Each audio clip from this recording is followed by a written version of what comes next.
میں آج شکریہ ادا کرنا چاہتا ہوں لیاقت سائی صاحب کا، اور ان کے ساتھ جو دوست آئے میں بھی سب کے نام لوں گا کہ آج وہ باقاعدہ پاکستان پیپلز پارٹی میں شامل ہونے کا اعلان کریں گے۔ سائی صاحب سے ہمارا پرانا تعلق ہے، ہماری دوستی ہے اور ہمیشہ ہمارے ساتھ رہے ہیں، لیکن باقاعدہ پیپلز پارٹی میں کبھی انہوں نے شمولیت نہیں کی۔ لیاقت سائی صاحب کو آپ جانتے ہوں گے، یہ بہت معروف ٹریڈ یونین لیڈر رہے ہیں۔ اسٹیٹ بینک میں تقریباً 6 مرتبہ CBA رہے یہ، اور ان کی جو یونین تھی جس کو یہ ہیڈ کرتے تھے، ان کے ساتھ غلام محبوب صاحب بیٹھے ہیں، یہ بھی بڑے معروف ٹریڈ یونینسٹ ہیں اور بڑے جہادی ٹریڈ یونینسٹ ہیں۔ PCOT کی یونین سے ان کا تعلق ہے اور یہ بھی ہمارے دوست ہیں، ساری زندگی ہمارے ساتھ ہی رہے، لیکن آج باقاعدہ شمولیت ان سے ہم کروائیں گے۔ اور ان کے ساتھ چودھری امتیاز صاحب ہیں، چودھری غضنفر صاحب ہیں، واجد آرائی صاحب ہیں، طاہر ہنجرا صاحب ہیں، چودھری محمد زاہد، زوار حسین وڑائچ، ناصر جمال بلوچ، چودھری ظفر اقبال، چودھری اختر باجوہ، محمد سلیم والا، جہانگیر احمد، شاہد آوان، چودھری شاہد ڈھول، شوکت برایا، چودھری مشتاق، چودھری عابد، چودھری آصف، چودھری ارسلان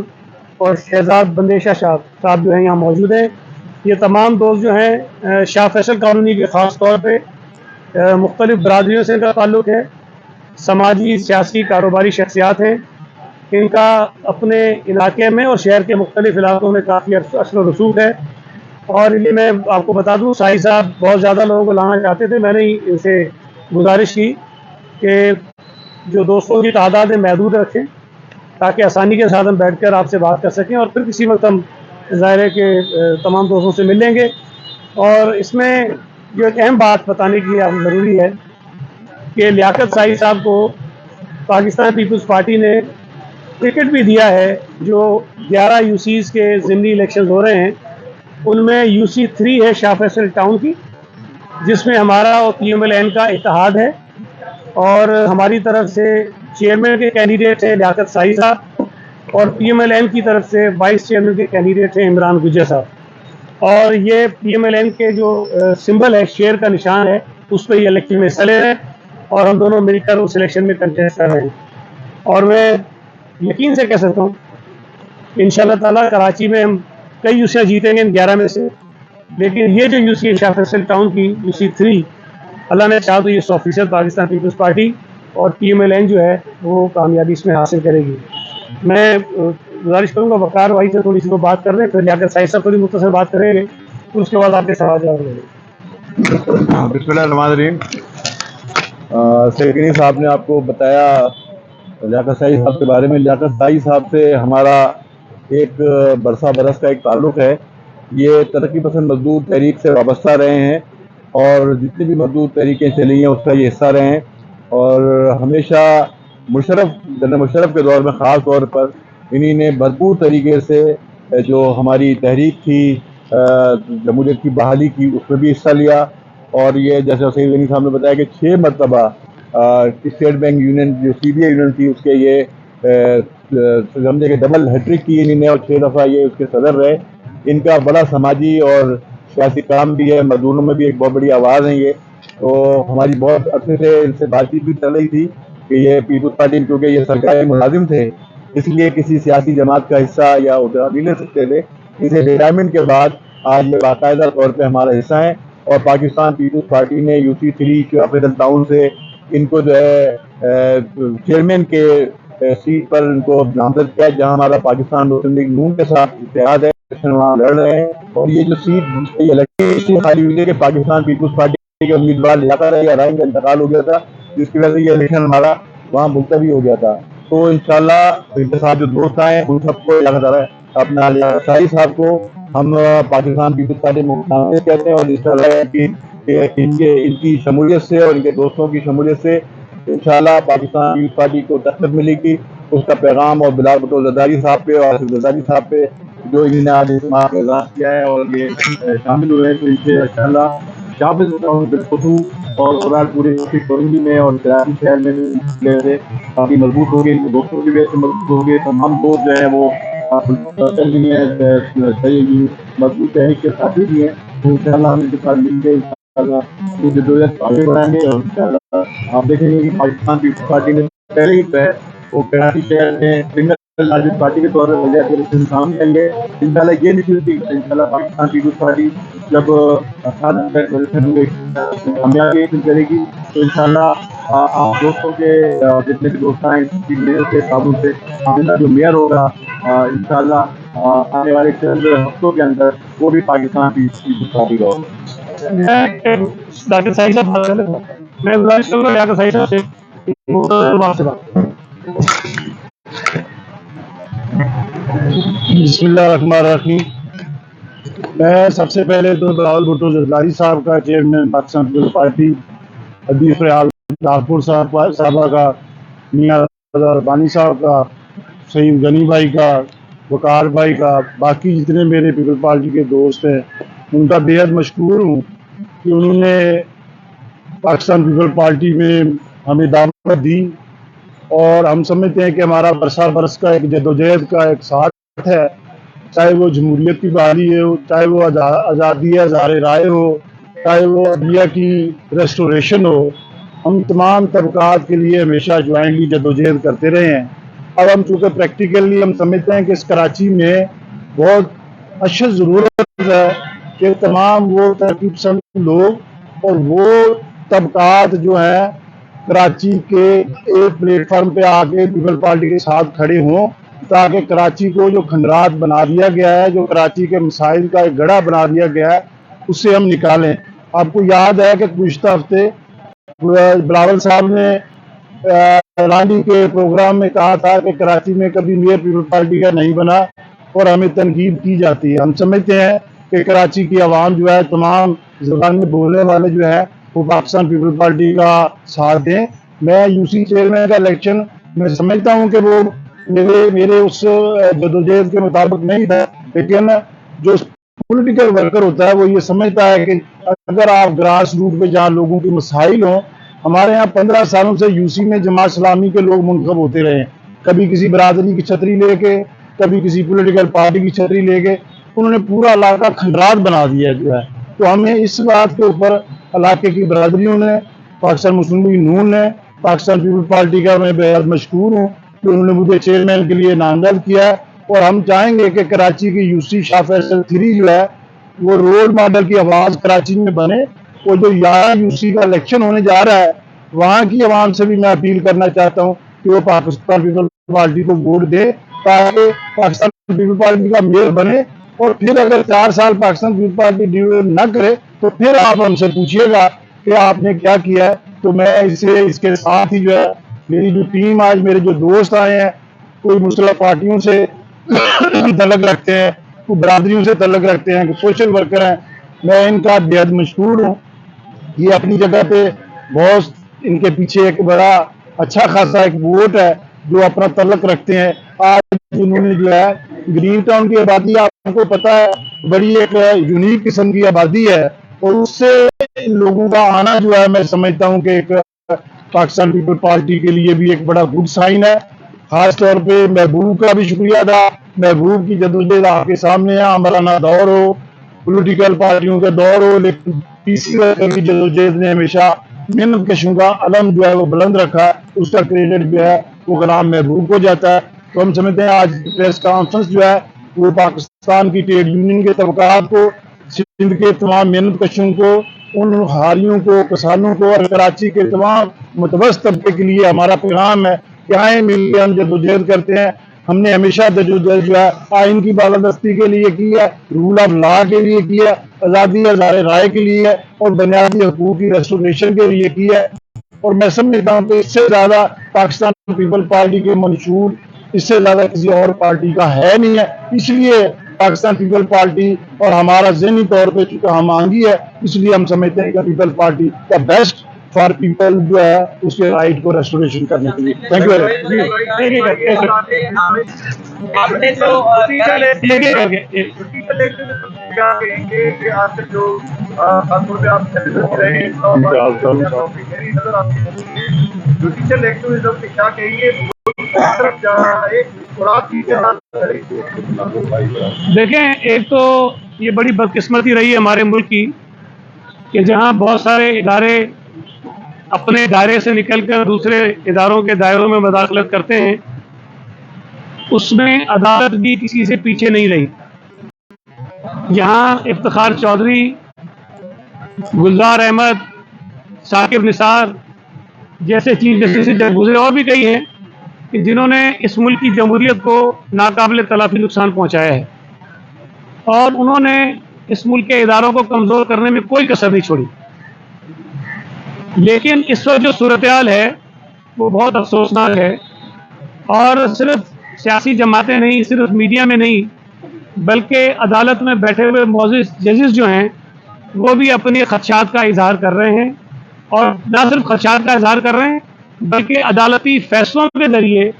ان اختلافات کو کھل کر سامنے لا رہے ہیں، اور یہ کسی بھی ملک کے لیے، کسی بھی جمہوریت کے لیے کوئی اچھی سائن نہیں ہے. ہم یہ سمجھتے ہیں کہ چیف جسٹس آف پاکستان کو اپنی ضد سے ہٹنا چاہیے. جب تمام طبقات یہ مطالبہ کر رہے ہیں کہ ایک بہت سینسیٹیو آئینی ایشو اگر عدالت کے سامنے ہے تو اس کو کسی متنازع مخصوص بینچ کے سامنے نہ لگایا جائے، اور تمام ججز پر مشتمل ایک فل کورٹ تشکیل دیا جائے، اور وہ فیصلہ کرے کہ پاکستان میں جو اس وقت کرائسس ہیں، جو آئینی بحران پیدا کرنے کی کوشش عمران خان کر رہا ہے، یہ تمام ججز اس پر اپنی جو کلیکٹیو وزڈم ہے اس کو مد نظر رکھتے ہوئے ایک فیصلہ کریں. جو رویے سامنے آ رہے ہیں، اور جو کل ایک بات کہی، بڑے افسوسناک بات تھی، میں توقع نہیں کر رہا تھا کہ چیف جسٹس صاحب یہ کہیں گے، کہ انہوں نے کہا کہ میں نے ایک جج کو جن کے خلاف ریفرنس فائل ہوا ہے ان کو اس لیے بٹھایا کہ وہ کسی کو میسج دینا چاہتے تھے. میں یہ سمجھتا ہوں کہ ججز کا یہ کام بالکل نہیں ہے کہ وہ بینچز بناتے ہوئے کسی کی میسیجنگ کرے، بینچز بناتے ہوئے کسی کو کوئی اشارے کرے. ان کا کام ہے کہ وہ انصاف فراہم کریں، آئین اور قانون کے مطابق فیصلے کریں. اگر کسی جج کے اوپر کوئی الزامات ہیں تو یہ اللہ کرے وہ غلط ہو، لیکن یہ مناسب بات ہوگی کہ اس کو کسی بینچ پہ نہ بٹھایا جائے اور غیر جانبدارانہ تحقیقات کروائی جائے. مجھے حیرت ہوئی، کل ہی چیف جسٹس صاحب یہ فرما رہے تھے کہ انہیں بڑی تکلیف اور دکھ ہوتا ہے کہ وہ سنتے ہیں ان کے ججز کے خلاف ایسی چیزیں آتی ہیں. قاضی فائز عیسیٰ صاحب بھی جو ہیں وہ سپریم کورٹ کے جج تھے، ان کے خلاف پی ٹی آئی کی حکومت نے بدنیتی پر مبنی ایک ریفرنس بھیجا، اور وہ یہ چاہتے تھے کہ ان کو پاکستان کا چیف جسٹس بنے سے وہ روکیں. اور وہ سازش سب کو پتہ ہے. عمران خان نے کہا کہ یہ ریفرنس غلط بھیجا، صدر پاکستان کہتا ہے کہ ریفرنس غلط بھیجا، اس وقت کی کابینہ کے منسٹرز کہتے ہیں کہ یہ ریفرنس غلط بھیجا. اب اگر ایک چیز طے ہو گئی ہے کہ وہ ریفرنس غلط تھا، لیکن اس غلط ریفرنس کے وقت میں چیف جسٹس صاحب کے جو ریمارکس تھے، جو ان کا فیصلہ تھا وہ کچھ اور تھا. شاید اس وقت ان کے جذبات وہ نہیں تھے جو کل ان کے جذبات تھے. جس طرح کل ان کو دکھ ہو رہا تھا، ان کی آنکھوں میں آنسو آ رہے تھے، قاضی فائز عیسیٰ کے وقت میں لگتا ہے کہ نہ ان کو دکھ ہوا نہ ان کی آنکھوں میں آنسو آئے. یہ اس قسم کی طرح سے چیزیں نہیں چلتی ہیں. لیکن اکثر تو ہم نے یہ کہا، اور میں بھی تنقید کرتا ہوں کہ عدالتیں مختلف اوقات میں مختلف فیصلے کرتی ہیں. سپریم کورٹ کا فیصلہ آپ کو کسی ایک ایشو پر ایک اور کچھ ملے گا، اسی ایشو پر مختلف وقت میں کچھ اور فیصلہ ملے گا. یہ تو ہوتا رہا ہے. لیکن یہاں پر ایک ہی جج صاحب، ان کا فیصلہ ایک ہی سملر کیس میں پہلے کچھ تھا، اب کچھ مختلف ہے. مثال کے طور پہ جب یہ جو لائف ٹائم بین لگانے کی بات ہوئی یا ڈسکوالیفائی کرنے کی بات ہوئی کسی سیاستدان کو، اس پر چیف جسٹس بنگیال صاحب کا موقف کچھ پہلے اور تھا، لیکن وہی موقف ان کا تبدیل ہو گیا جب فیصل لاوڈا کا کیس آیا. ایک ہی جج کا موقف بدل جانا ایک عجیب سی بات ہے. اسی طرح چیف جسٹس کا موقف قاضی فائز عیسیٰ کے متعلق کچھ اور تھا، لیکن اسی چیف جسٹس کا موقف جو ہے وہ جب یہ نقوی صاحب آ گئے تو کچھ اور ہو گیا. اس قسم کے تضادات اگر سامنے آنا شروع ہو جائیں تو اس سے جو قوم کا اعتماد ہوتا ہے جوڈیشری کے اوپر وہ مجروح ہوتا ہے. آپ حالات اور وقت کے مطابق اگر اپنی رائے کو تبدیل کریں, اپنے فیصلے کو تبدیل کریں, تو یہ کسی بھی صورت میں نہ سپریم کورٹ کے لیے اچھا ہے اور نہ ملک کے لیے اور نہ جمہوریت کے لیے اچھا ہے. میرا یہ خیال ہے بلا جھجک اس وقت تمام سیاسی جماعتوں کا یہ مطالبہ ہے, تمام وکلا تنظیموں کا یہ مطالبہ ہے, تمام فریقوں کا جو اس مقدمے میں فریق ہے ان کا یہ مطالبہ ہے کہ آپ فل کورٹ تشکیل دیں اور پھر آپ یہ کیس سنیں. یہ عجیب بات ہے کہ 9 ججز سے یہ جو بینچ تھا وہ شروع ہوا, سکڑتا 3 ججز پہ آ گیا ہے,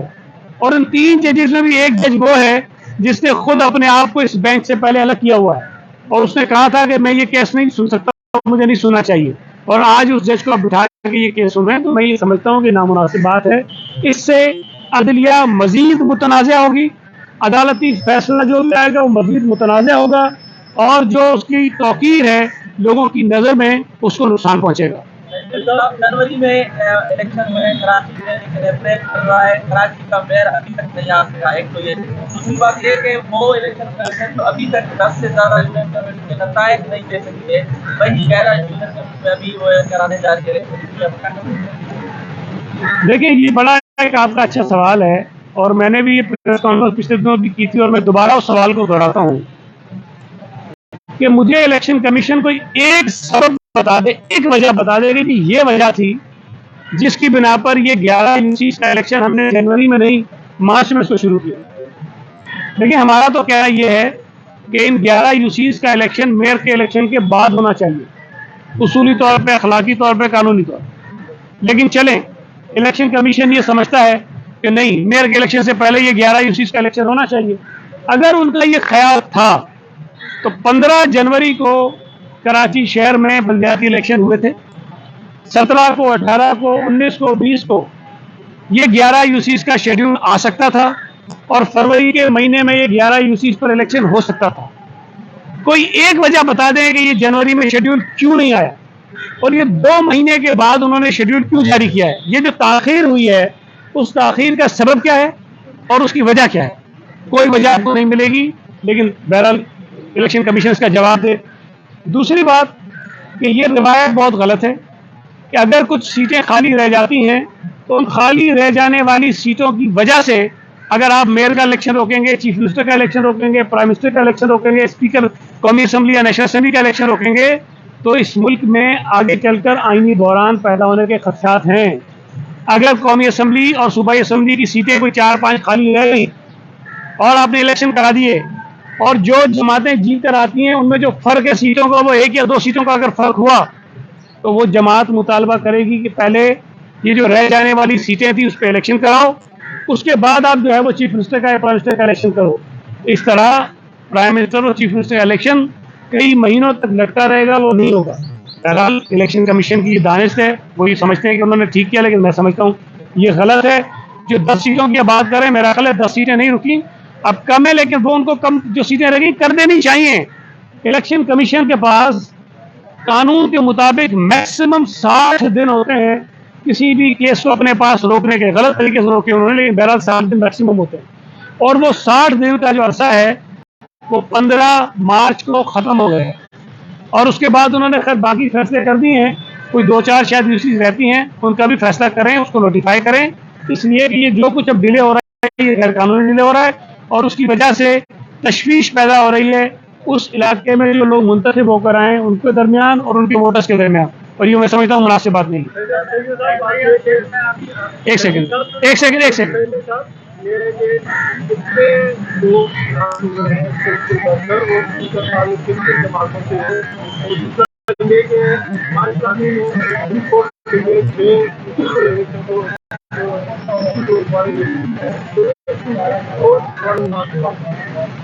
دیکھیں, پہلی بات یہ ہے کہ جو دوست یہاں موجود ہیں ان کی تعداد تو کوئی 22-23 ہے, لیکن یہ لوگ صرف یہ نہیں جو شامل ہوئے,